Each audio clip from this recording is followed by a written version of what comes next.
Hello and welcome to the Knowing Show. I am on for another late Friday night. It's 10:10 and I'm just wrapping up and getting home and getting settled after an incredible week, a 7-day intensive retreat with Dr. Joe Dispenza. And it was quite a week. It really took me outside of my comfort zone. I think I mentioned this earlier in the week, but I meditated for the first time in my life.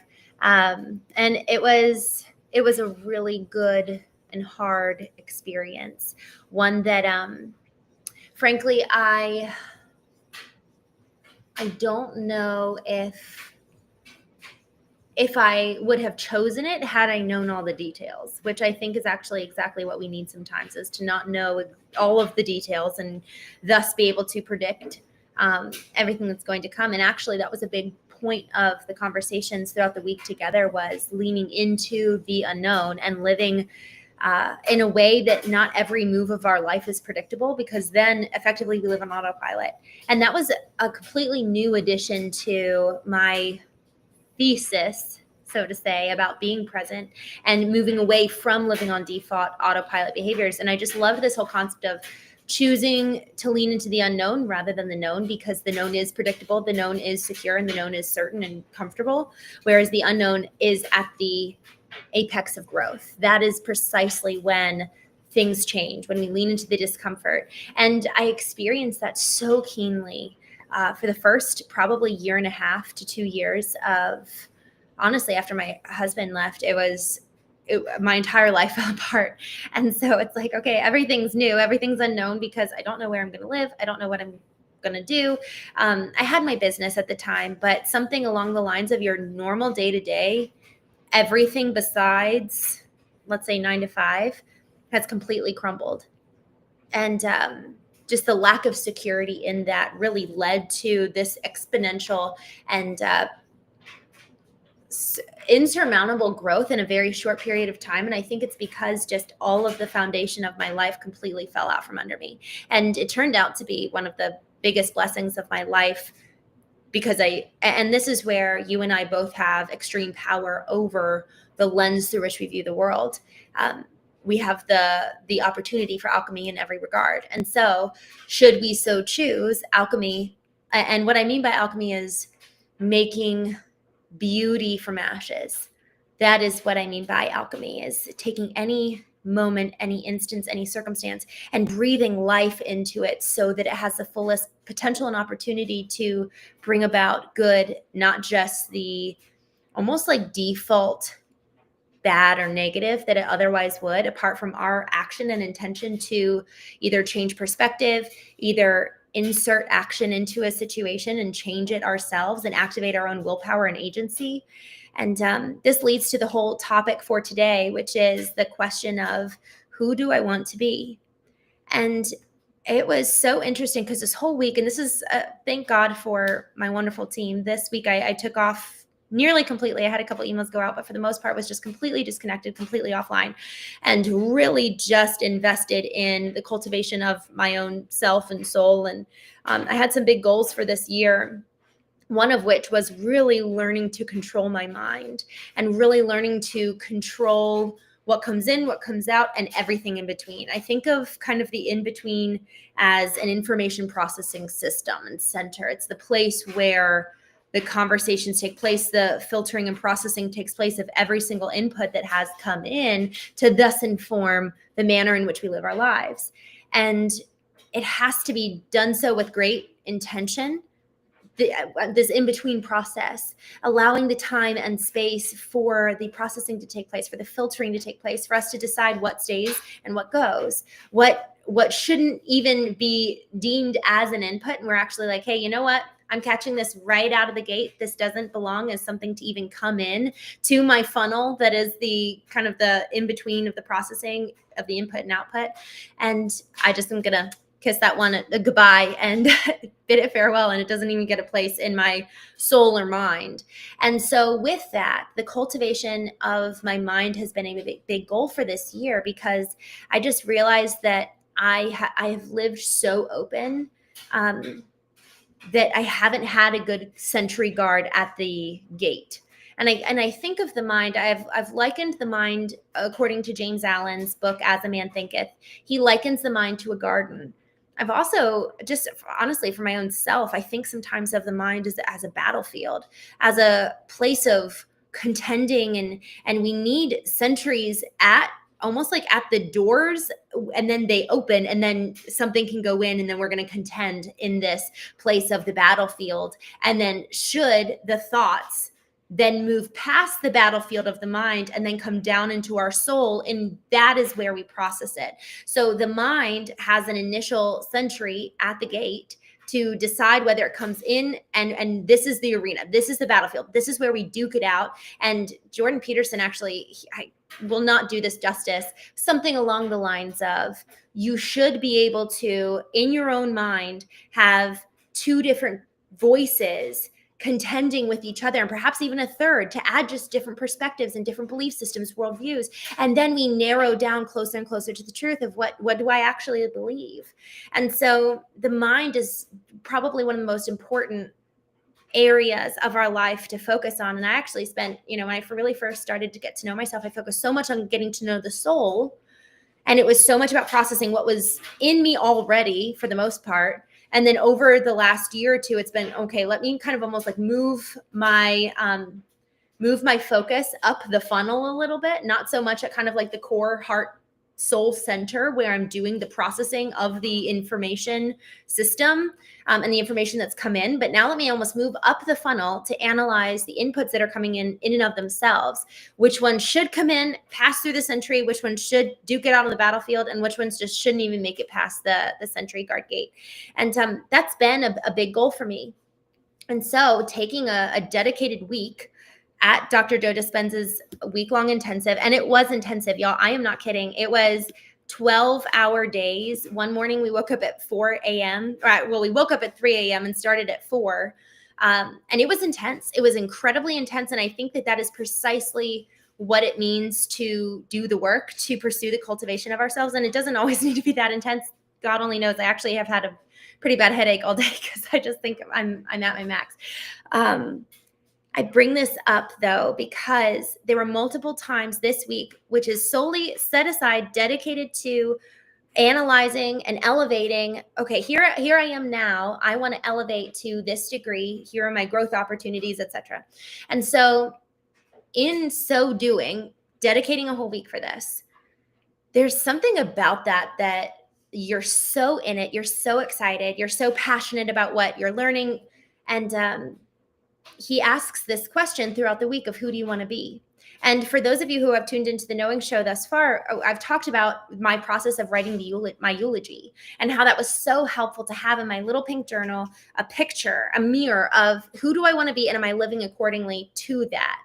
And I think I even mentioned last week was my birthday, and every year on my birthday at the end of July, I will take time to really dive deep into who do I want to be for this next year? What's kind of the one thing that I really want to focus on? Gary Keller and Jay Papasan wrote this book called The One Thing, and it identifies and really unpacks the concept of what's the lead domino in your life, the number one thing that if we were to knock that down, it has the velocity and the strength to knock down so many other things in your life. And actually there's scientific and mathematical data that proves that the velocity of one single tiny little domino has, if you line up enough, it has the strength to knock down the Eiffel Tower. So this whole concept is predicated on an actual equation of what the strength of just a single domino. And so based on that concept of what is the one thing, man, it was so helpful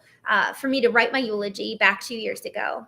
But on the heels of my birthday, I actually realized that, man, there are some core elements in me that I really need to address and work on this upcoming year. And one of those was actually ego. Ego is something that I feel not very familiar with, and I've heard people talk about it. And I actually read Ego is the Enemy by Ryan Holiday, and I liked it and it resonated, but there's still an element around the ego that I haven't really fully confronted. And I spoke on the second day of the Joe Dispenza retreat about an idea that I had about confronting the ego. And I actually have yet to do that just because it was so intense this week, and I plan to do that next week. So I'll report back on that after I give it a shot of really actually confronting the ego.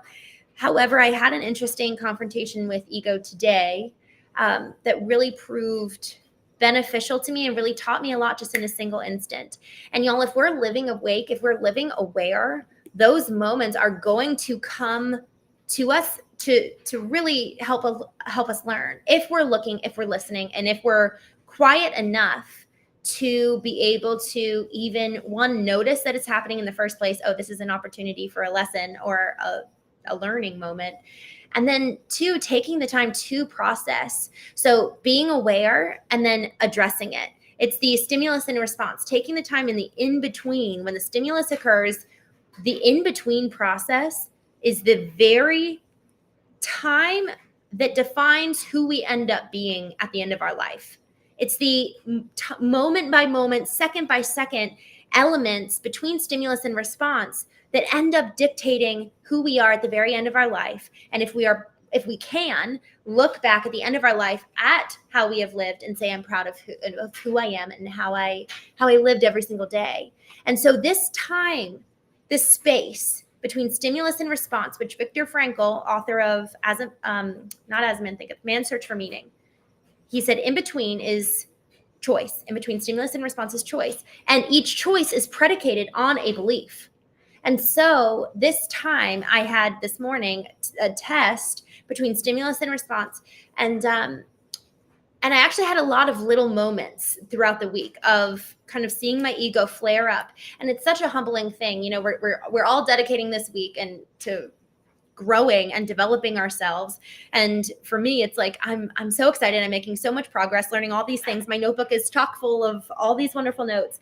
And then someone next to me makes a really annoying noise or something, or like we're in the middle of him doing a lecture or a meditation, and then somebody opens the door and bangs it really loudly and just totally takes you out of the moment. And you're like, ugh.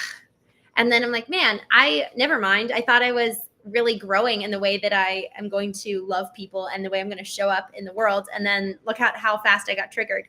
And it was encouraging to remember that it's not necessarily the fact that I get triggered or upset in the moment that is a lack of growth, but rather the growth is the indication of growth is the time to come back to my ideal, the time it takes to come back and return to who I want to be. And so I just found that the example specifically this morning, so I had a few of those kind of mini moments where I came out of alignment and then I realized, oh shoot, that's actually not who I want to be. And so coming back into alignment, and so there were a lot of those, not a lot, there were probably like 4 or 5 mini moments throughout the week where I just saw it really clearly. And then this morning I had a great example. And I'll just share my example of how I did not act in alignment with who I want to be, but something I learned that was so helpful for me that frankly, I hope could be encouraging for you. I was getting ready to check out of my hotel room, and I was with a dear friend, and one of the core values that I have is not rushing, allotting myself plenty of time, because if I am pushed up against the clock, I'm probably going to start pressuring other people, and when I say acting out of alignment, it's effectively me exhibiting behaviors and emotions that are not literally. And for those of you listening, I say alignment. It's like all of the emotions, behaviors, beliefs, actions coming into a linear vertical line based on with my ideal kind of at the pinnacle, and then everything is just a 90-degree angle down from there. That is who I want to be, and everything, my beliefs, my behaviors, my thoughts, my actions, my attitudes, all come into under the hierarchy of my ideal, and I submit to my ideal in every regard. So that's what I mean when I talk about coming into alignment or acting out of alignment. It's that it's kind of, I stepped out of the narrow path that is my ideal. So that's what I mean when I say I come out of alignment. So one of my values then that serves as a guardrail to help me stay in alignment is I don't want to rush. And I've seen this time and time again. If I'm on my way to, if I'm at the airport on my way to another city or country, and I know I've got 15 minutes before boarding starts, and I know I need to use the restroom, I want to get coffee, and I need to fill up my water. 3 things that I got to do. Well, there's a lot resting on there. There's a lot of conditions. And so there could be a line at the restroom, line at the water fountain, And y'all, there are serious lines at water fountains. I'm not kidding. It's like they can go pretty far. And then also line for coffee, obviously. And then with the coffee, for example, it's not just waiting in line, but you're totally dependent on the barista. And should they act quickly? Maybe they have lots of other people ordering ahead of you that you don't know about, etc. There's so many variables that are outside of your control. And so it is a goal of mine that if I am 15 and under, I don't order coffee, because what I have seen is that I'm like, oh, I've got enough time, but I've got enough time contingent that every single person acts according to the stringent time allotted to them exhibiting the desired action at my behest, right? So that's assuming that they don't spill a coffee, or that they don't knock something over, that something breaks. It's assuming absolute perfection in every single category that they might need to fulfill on in order to bring me the coffee on time so that I can board the plane. And so I just decided to stop getting coffee, because then what I found myself doing is I would get frustrated at the barista when, frankly, they're just doing their job, and it's entirely unfair, and that is not who I want to be. And so when we think about who do I want to be, we've got our ideal. We then look at all of our actions, thoughts, behaviors, beliefs, everything under that. And then am I in alignment or not? And then our values serve as guardrails. So really our ideal is kind of like the bowling pins in the alley. Our behaviors, actions, beliefs, mindsets, all of that are the lane. And then our values are on either side as bumpers to ensure that we stay in alignment on the way down, lest we go into the gutter. And so one of those values is not rushing. Back to my story this morning. So I was packing up and leaving, and I thought I had ample time when a dear friend of mine, they were at the retreat as well, and they just mentioned, like, by the way, I think we're actually going to be late. And what I did in that moment, which I'm so not proud of, was I just immediately shut down and was like, okay, we're going. And I just got into the rush mode and the hurry mode. And when I get into rush and hurry mode, that's me out of alignment, because I lose like the softness that I really value. And that doesn't mean softness and competency are not opposites. You can maintain a soft, and I say soft, I don't think I need to describe that. It's really I think we all have experienced someone who's cold. And so I'm talking about a soft, approachable, open spirit, competent, and yet not being cold and closed off. And so I moved from being soft, which is in alignment with my ideal, to stepping outside of that to kind of an attitude of rushing and of hurry, and consequently being cold. And I realized I did that. Two things happened. One, I immediately looked for how to blame the other person for what they did to make me rush. And then, so I was like looking for, I was trying to find, like, what did they say? Was it their behavior that made me feel like I needed to rush? And I just went through a whole little list within a matter of 90 seconds of things that they did wrong. And then when I got to the bottom of the list, I realized they actually didn't really do anything wrong. It was my own programming based on how I have existed in previous relationships in the past, where someone might say something, hey, like, we're late. And then that would be my default response. That was my program. And one of the things that we talked a lot about at the Dispenza retreat was effectively, what's the ideal? Who do we want to be? And then what are the default programs? And I really like the concept of programming, because I've talked a lot about living on autopilot and default behaviors, but I like the concept of programming. It just makes it a little bit clearer to understand. And so my programming kicked in. My programming in response to hurrying and rushing kicked into gear, and I shut down. So that's number one. Was I realized when that happened, I realized that they actually did nothing. It was my own doing that caused me to turn on my own program. And then the second thing that happened, and this was a big realization for me, I felt really embarrassed that I was acting that way. I felt like a little kid. And I felt like a little kid who got caught, like, acting out. And oh gosh, I felt so embarrassed at that. And so after about like 20 minutes, I met them downstairs in the ballroom for the conference. And I just looked at them and I was like, I feel really embarrassed right now. I'm really sorry I shut down. And it was so interesting because it was harder for me to say, I feel embarrassed than it was to say, I'm sorry for being cold and shutting down, because I could remain shut down while apologizing.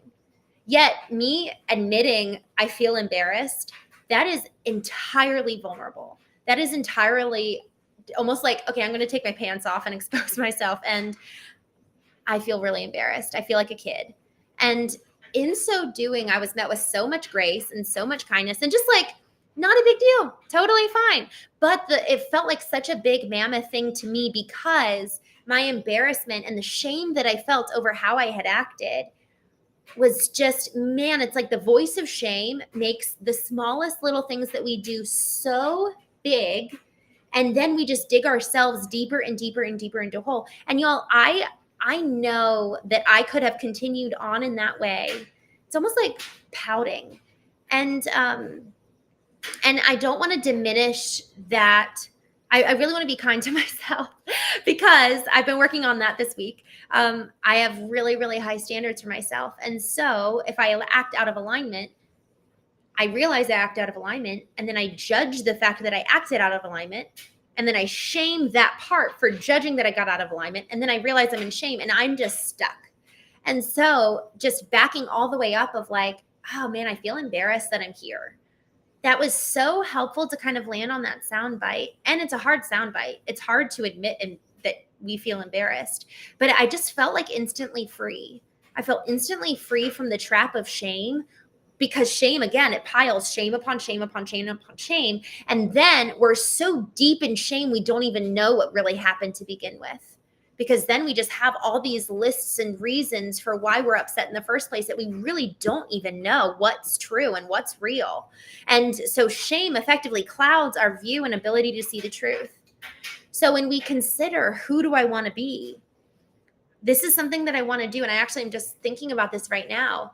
What are the programmed emotions that get in the way of me acting in alignment with my ideal? And I know for sure one of them is, I'll say shame and embarrassment, because I think that they are two different things. And actually, Daring Greatly, I think I have it here on my shelf, but I don't know the section well enough. She defines the difference between shame and embarrassment. I believe embarrassment is shame. I'll start with shame. Shame is the you are voice. Like, you are, man, you suck. You're always late. Man, you're so unreliable. It's the you are, and it's condemning. It's degrading. It attacks our essence of who we are, rather than, oh, I hate that I did this again. You know, like it's I don't like the behavior or even the belief, but it's not an attack on who I am. So that's kind of how we can differentiate between shame and embarrassment. And so in me considering, okay, this is who I want to be. What are the emotions that can really block that? And then now I can hold my ideal and almost look at these negative emotions as the nemesis in and of themselves that would be preventing me from getting to my ideal, because we're all going to act out of alignment. But if these negative emotions come in and we don't recognize the program associated with every single one, then they ultimately have the power over us until we almost like come back. And when I say come back, I mean like we wake up and we're like, oh, wait, hold on.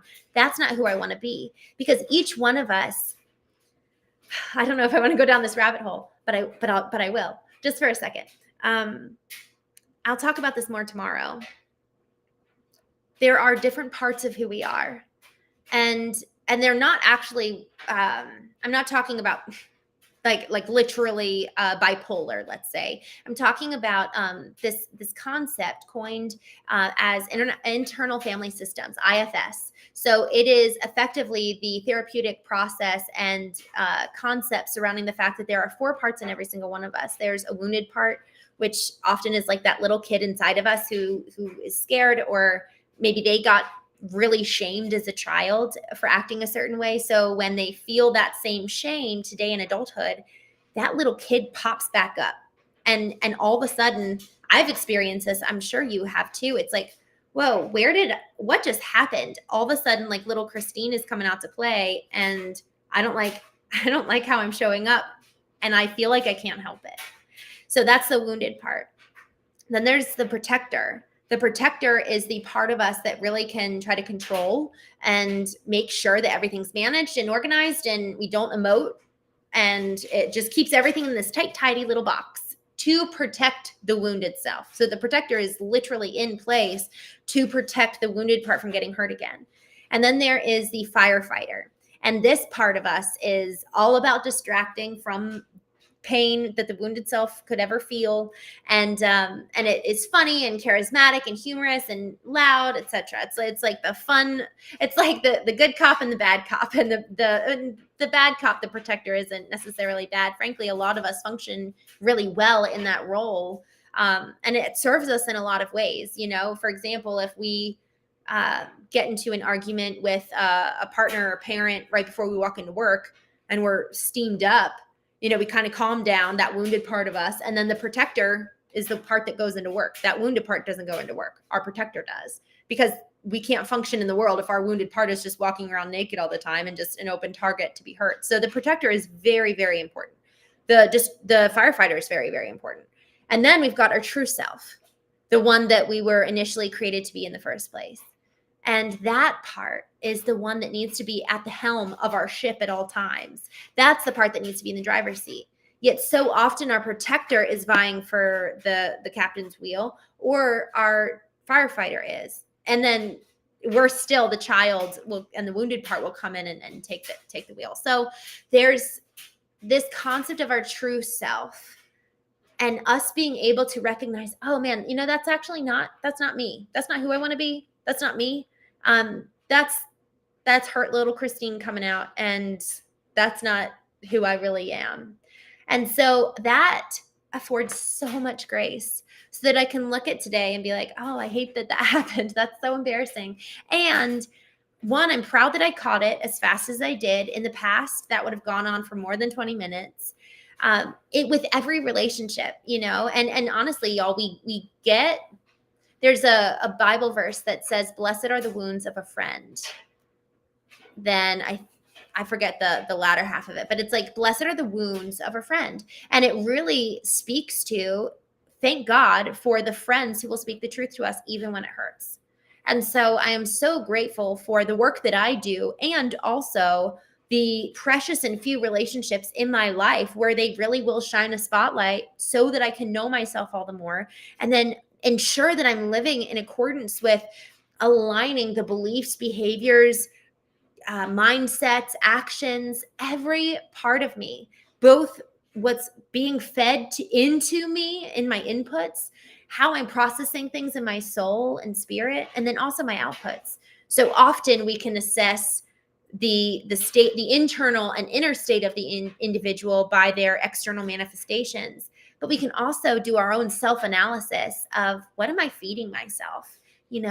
What's really happening? And so for all of us, as we do these self-audits, as we really analyze, who do I want to be and where am I living in alignment with that? Where am I out of alignment? And then how do I get back into alignment by identifying those negative emotions that categorically and consistently come in with these different aspects that I say I want in terms of my ideal. And then lastly, what are the values that keep us in alignment? And as we look at this picture, this painting that we're creating of our very lives, there's so much grace and compassion for these parts of us that have been programmed to act a certain way based on how we were raised in childhood and the experiences that we have. And so therefore, there's just so much compassion. And compassion, I love the real definition of this word, because it's effectively empathy in action. Empathy is much more of a rather complacent position. You really feel for that person. You're actually sitting alongside them, and empathy is so incredibly important. Yet compassion is so beautiful in the fact that we feel that emotion and then we take action. And when compassion is the motivating and powering agent to change, it's lasting, it's grace-filled, and there's so much love towards our own self, and then love exhibited towards others. We're never going to be a harsh master over our own soul and over that little wounded child in us, so long as we have compassion close at hand. So with that, I'll talk more about parts tomorrow and just unpack a little bit more of who we want to be, because this week was so incredible. And already I'm so grateful for the way that my programs are changing.